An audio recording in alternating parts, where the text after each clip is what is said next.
মুখ্যমন্ত্রীর লোকেরা যার কাছ থেকে টাকা নিয়েছে তার কাছে দাঁড়াবে, আমার হয়ে দাঁড়াবেন নাকি? এই যে প্রায় 3,000 কোটি টাকা তুলেছে সাধারণ মানুষকে চাকরি দেবে বলে, অর্ধেক লোককে দিয়েছে, অর্ধেক দেয়নি।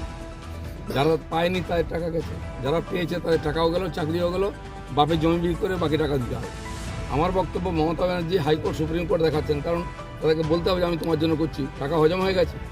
আমি বলছি আগে ওনার নেতাদের বলুন যে যে টাকা নিয়েছে সে ফেরত দিক, যাতে ওই ছেলে মেয়েগুলো তাদের কোর্টের নির্দেশে টাকা ফেরত দিতে পারে, সেটা ফেরত দিতে পারে।